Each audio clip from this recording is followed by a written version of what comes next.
क्या आप लोगों को पता है भारत में कारगिल का युद्ध क्यों हुआ था, किस लिए हुआ था, कहाँ हुआ था और आखिर इसके पीछे की सच्चाई क्या थी? ये सब जानने के लिए ज़रूरी है कि आप इस कहानी को ध्यान से सुनें, क्योंकि हम आपको एक ऐसी कहानी बताने जा रहे हैं जो सिर्फ एक युद्ध नहीं, बल्कि देशभक्ति, साहस और बलिदान की असली मिसाल है। कारगिल का युद्ध बहुत ही भयानक था और इसकी हर एक घटना दिल को झकझोर देने वाली है। तो चलो बिना समय गंवाए हम इस कहानी को शुरू करते हैं, क्योंकि अगर हम रुक गए तो ये कहानी और भी लंबी हो जाएगी। बात है 1999 की गर्मियों की, जब सुबह की ताज़ी हवा में हमारे वीर जवान पहाड़ों के बीच अपने कैंप में बैठे चाय पी रहे थे। सब कुछ सामान्य लग रहा था। तभी कुछ संदिग्ध हलचल नजर आई।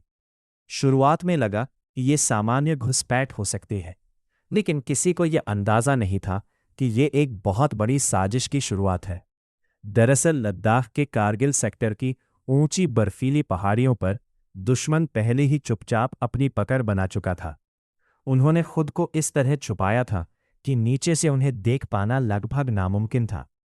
मई 1999 में जब भारतीय सेना को इन सामने आते ही हर कोई हैरान रह गया।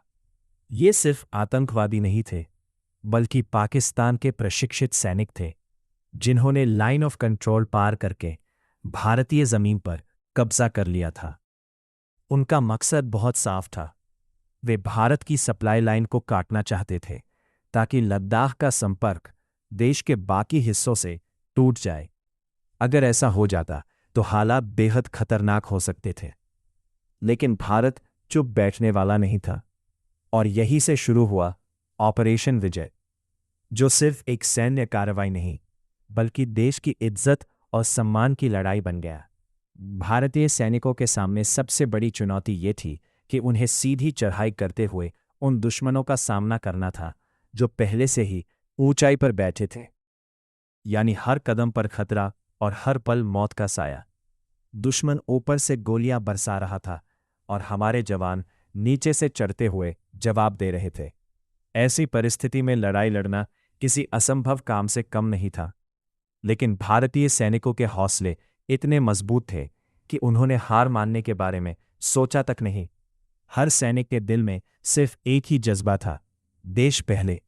इस युद्ध के दौरान कई ऐसे वीर जवान सामने आए